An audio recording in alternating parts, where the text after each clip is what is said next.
Kenapa disebut dengan perang sampian? Karena tarian ini adalah memakai sampian.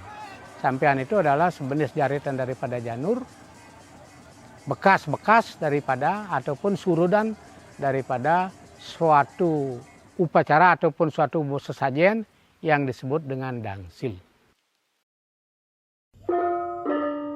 Bali, Pulau Seribu Pura, merupakan salah satu pulau di Indonesia yang memikat bukan hanya karena keindahan alamnya, tetapi juga karena warisan budaya dan tradisi yang sangat unik. Di balik pesonanya yang memukau, tersimpan sejarah panjang, serta tradisi yang terus hidup dan terjaga di tengah arus perubahan zaman. Bali adalah tanah di mana spiritualitas dan kebudayaan berpadu erat, dan masyarakatnya dengan penuh dedikasi menjaga serta merawat warisan leluhur mereka. Salah satu warisan budaya yang bernilai ini dapat ditemukan di Desa Bedulu.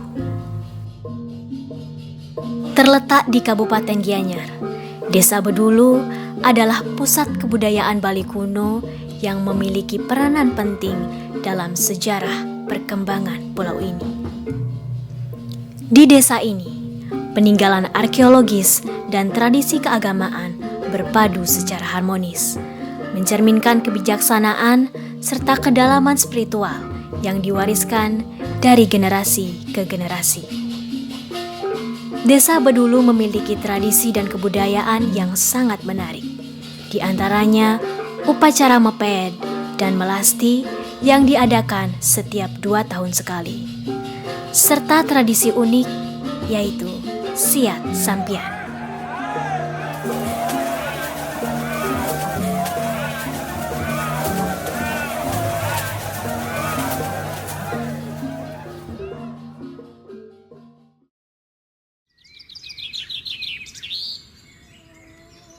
Terbentuknya pura ini atau dinamakan Pura Samuan Tiga adalah di abad 10. Sedangkan sebelumnya itu pura ini memang sudah ada, tapi namanya pura ini tidak Pura Samuan Tiga, yaitu Gunung Buah. Kenapa bernama Samuan Tiga? Itu berawal dari masa pemerintahan Raja Udayana dan istrinya Gunopriyo Darmopatmi. Di abad 10 itu ada sekte-sekte yang timbul di Bali. Karena banyaknya sekte-sekte itu, masing-masing sekte akhirnya mempunyai keyakinan tersendiri-sendiri dan mengatakan dirinya adalah dia yang terbaik, yang lainnya itu mungkin nomor 2 atau nomor 3, sehingga sering lantas terjadi cekcok dan juga berakibat perang kecil-kecilan. Nah, ini terbukti adanya sebuah prasasti yang ada di Pura Mengening Tambak Siring mengatakan wus benyah ikang arjo itu. Kenapa arjo itu dikatakan benyah? Yaitu sebab katanya di dalam peperangan itu yang kalah atributnya mereka itu dihancurkan oleh yang lain. Akhirnya situasi itu ada yang juga mengetuk hatinya raja yang berstana waktu itu. Beliau tidak berkehendak dengan keadaan yang begitu, berupaya bersama patih-patihnya beliau, lalu ditentukanlah akan mendamaikan masalah ini dengan jalan mencari seorang purohito yang ada di Jawa yang sudah dikenal, itu yang saya maksud dalam Pukuturan. Kemudian Pukuturan diundang ke Bali. Dan pada akhirnya Pukuturan mengadakan rapat di tempat ini. Rapat itulah dikatakan di Bali terkenal dengan nama Samuo. Rapat itu Samuo, atau mungkin juga yang lebih kerennya disebut Sabo, tapi itu adalah Samuo. Kemudian di dalam Samuo itu, rapat itu berhasil memutuskan beberapa hal, di antara yang lain sekte yang ada tadi ditiadakan atau diganti dengan paham lain, yaitu yang saya maksud adalah paham Trimurti. Kemudian dengan paham Trimurti itu yang dipuja di sana adalah dewa yang 3, itu sudah ada Trimurti, yaitu Brahma, Wisnu, Iswara. Kemudian karena sudah ada dewa yang ditentukan yang dipuja itu Trimurti tadi, maka untuk penghormatannya dibuatlah pura yang kita kenal dengan sekarang yang namanya Pura Kayangan 3, yaitu terdiri dari pusah, desa dan dalem, ya, yang dimana desa tempatnya atau bersetana yang Brahma di sana, pusah yang Wisnu, Iswara atau Siwa di dalam. Kemudian pura itu sudah ada, lalu siapa yang mengurus pura itu, bagaimana lantasan urusannya, implementasinya bagaimana, disepakatilah juga dibuat desa Pekeraman. Kenapa disebut dengan perang sampian? Karena tarian ini adalah memakai sampian. Sampian itu adalah sejenis jaritan daripada janur, bekas-bekas daripada ataupun surudan daripada suatu upacara ataupun suatu sesajen yang disebut dengan dansil. Kata perang sampian itu yang jelas dalam Purana yang ada di Pura Samuan 3 menyatakan ilen-ilen ritat kalawaci antara lain siat sampian, siat pajeng, termasuk sangyang jaran, ngangut bo, ngombak, tunampiong, itulah termasuk ilen-ilen di Pura Samuan 3. Perang sampian ini kalau kami simpulkan tiada lain adalah untuk menghormati kemenangan Dharma melawan Adharma. Kalau di Bali dulu dengan istilahnya ada raja yang sangat angkuh yang disebut dengan Maya Denawa. Itulah yang disebut dengan Nyapo Kadeaku. Sehingga dia melarang masyarakat ataupun penduduk untuk melakukan yadnya ke tempat-tempat suci. Jadi siat sampian itu diadakan di Pura Samuan 3 ini setahun sekali, jelasnya 3 hari setelah karya yang dilakoni oleh parekan Pura Samuan 3. Sedangkan parekan itu adalah orang yang sudah ditentukan karena keinginannya, baktinya dia sendiri menjadi parekan, mungkin karena kaul dulunya, karena apa, dia siap menjadi parekan. Dan di saat 3 hari setelah odalan, yaitu Betara Budal, di sanalah diadakan perang sampian itu, yang kemudian yang melakoni itu adalah parekan itu sendiri.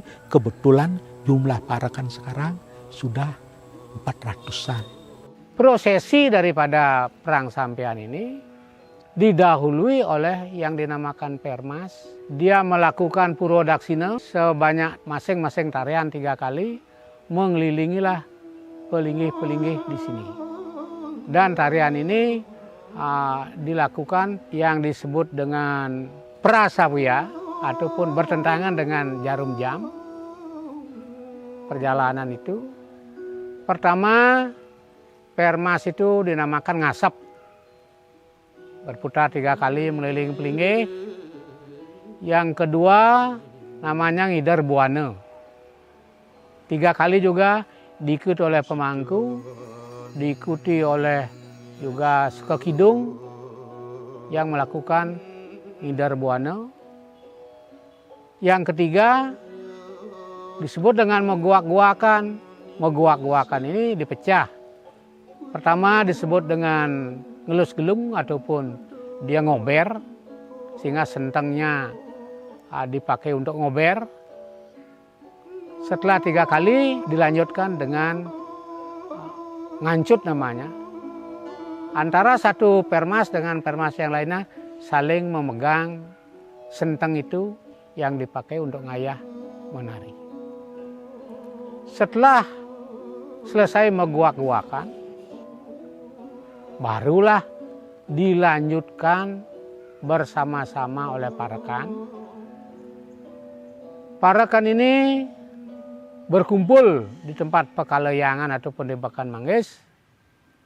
Mulailah menyambung tarian daripada permas itu yang disebut dengan ngombak. Itu rangkaian daripada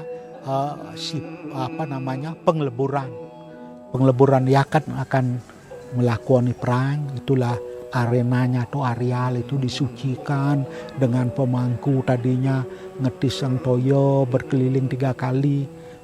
Mau dengan warga sari, dupo lain sebagainya itu diikuti sudah dengan itu nampiong ngombak itu ya sesuai dengan namanya menirukan gerak ombak itu sendiri. Kenapa juga ombak dimaksudkan pengleburan? Karena dalam cerita kan gitu. Dulu ada raksasa yang tidak bisa dikalahkan oleh apa-apa, dibunuh dengan senjata macam apapun. Dia tidak mati, tapi akhirnya dia bisa mati karena buih ombak gitu. Ya itulah makanya disebut juga ngombak itu penyucian areal. Ombak itu dia saling berpegangan tangan, satu yang lain seolah-olah jalannya seperti gelombang di laut, seperti ombak, lagi naik, lagi turun, dan mengenai semua pelinggih yang ada di wilayah Pura Samantigo ataupun di lingkungan Pengaruman Agung yang terletak di sini di Madio Mandala. Sebanyak 3 putaran.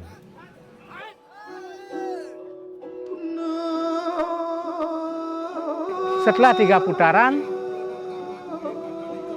para parekan ini dia mulai masuk ke areal persembayangan pertama adalah di Pelinggih Pekalayangan ataupun di Butan Manggis, tetapi Permas ini melanjutkan dengan perang sampian yang dilakukan 1 kali putaran. Setelah Permas selesai melakukan perang sampian ini, dilanjutkan oleh parekan, dia pertama mengaturkan bakti di Pelinggih Kalayangan. Setelah mendapat percikan tirta, dia lari ke Pelinggih Ratu Agung Sakti namanya. Dia bersembayang, setelah dipercik tirta, lagi dia pergi bersembayang di Pelinggih, di ajeng Pelinggih Ratu Agung Panji. Dan yang ketiga, barulah di ajeng Pengaruman. Setelah ini selesai percikan tirta, mulailah parekan ini mengelilingi halaman Madio Mandala ini sebanyak 3 kali. Di perhitungan ketiga, parekan ini baru mulai mengambil sampian.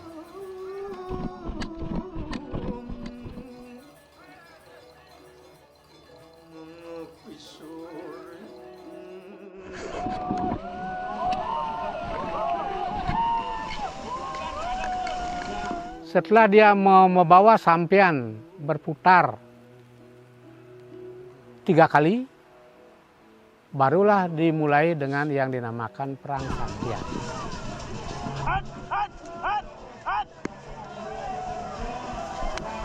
Perang sampian ini, sampian dangsil itulah yang diletakkan di areal di Pelinggih Ratu Agung Sakti dan di areal ajang Pengaruman ataupun di Madio Mandala. Yang istilahnya disebut dengan Dur Klod Beten Kajo. Itu kenapa begitu kan gitu? Ini biasanya itu ditentukan karena larinya dia. Yang lebih kuat larinya pasti dia akan menempati Bedur Klod. Yang lamatan larinya pasti tempatnya di sini. Karena perang itu ya darah yang bedoran yang betenang, yang bedoran melempar dari atas, yang beten melempar ke atas. Yang dan akhirnya diistilahkan yang beten itu kalah, makanya yang doran tuh nyerbu ke tempat ini di ajang Pesamuan Agung. Di sanalah terjadi perang yang hebat gitu hidup anunya. Karena kalau perang dari atas dan dari yang bawah itu masih berjarak kan. Nah, setelah disitulah kita diatur istilahnya bergumul situ perang. Maka parekan inilah terbagi yang sebanyak parekan sekarang 414 orang. Dia membagi diri, ada yang ada di tempat yang tinggi ataupun Dur Klod, ada yang di tempat rendah yang dinamakan Ben Kajo. Dia saling lempar sampian. Setelah beberapa menit Akhirnya bersama-sama dia melakukan saling pukul dengan sampean di ajang pengaruman. Setelah beberapa menitnya ada komando untuk berhenti, sudah dihitung oleh suatu prajuru namanya ataupun pengurus.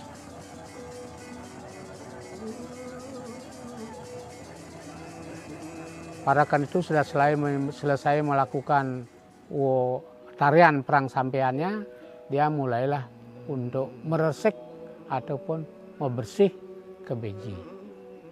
Setelah beliau selesai membersih, masih ada peranan parakan lagi, yaitu melakukan perang tombak sebanyak 3 tahapan yang terletak juga di muka ataupun di ajang pengaruman agung. Itu namanya pelengkungan. Kata pelengkungan itu adalah istilahnya perang tanding. Pelengkungan yang dipakai itu pakai tombak, yang dulu didahului dengan memakai pajang atau payung itu dah. Pajang menari dia sedikit lalu dia mulai berperang, itu namanya pelengkungan, itu rangkaian daripada tari tadi. Ya begitu. Pelengkungan istilahnya yang namanya pelengkung itu perang tanding. Seperti umpamanya contoh pasung geriges pelengkungan dengan dedela nata gitu. Pelengkungan itu perang tanding yang katanya juga bila perlu kancutnya disambung biar tidak ada yang bisa lari. Oh gitu, matilah sekalian di sana. Gitu. Diangkat di dalam seni itu juga dalam perang sampean gitu. Setelah selesai itu barulah para parakan ini berperan untuk ikut membantu para pemangku untuk istilah Balinya disebut dengan nedunan protimo yang melinggih di pengaruman agung, yang pada saat hari H-nya beliau bersetana ataupun melinggih di pengaruman agung.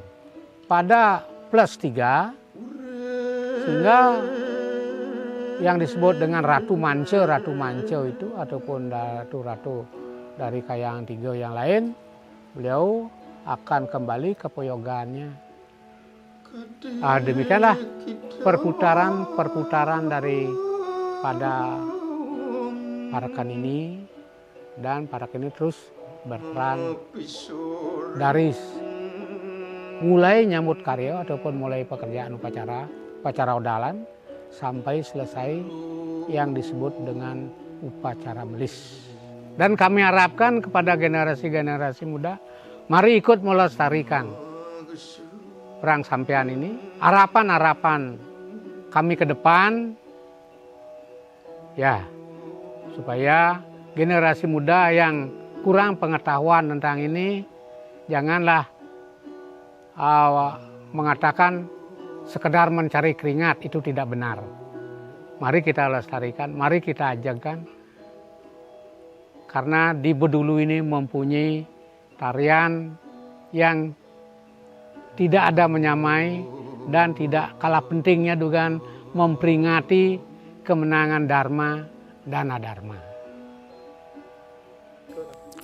Yang tetap saja mengharapkan agar semua tradisi, kearifan lokal, kebudayaan yang ada di Bedulu yang sifatnya adiluhung sangat jelas di dalam sastra Kutaro Menawar Dharma Sastra, jelas apa-apa yang sudah kamu lakukan dari dulu yang tidak pernah menjadikan kerusakan, yang tidak pernah membuat jelek, yang justru itu merupakan kebudayaan begitu, itu harus dilanjutkan, tidak boleh ditiadakan. Jadi saya berpesan pada generasi saya di Bedulu pada umumnya, lanjutkanlah tradisi ini, sebab ini peninggalan orang tua kita yang kita tidak tahu, mungkin aja bersamaan dengan adanya Puro Samuan 3 itu, tradisi itu memang sudah ada. Gitu. Kita tahu bernama Puro Samuan 3 itu abad 10, bayangkan berapa tahun sudah itu. Kan sudah 1000 sekian tahun itu masih orang tua-tua kita melestarikan. Sebab itu juga merupakan identitas dari pura itu. Inilah identitasnya. Kita mengatakan pura ini kuno, desa ini kuno, apa kekunaan yang ada. Nah inilah merupakan kekunaan di Pura Samuan Tigo ini.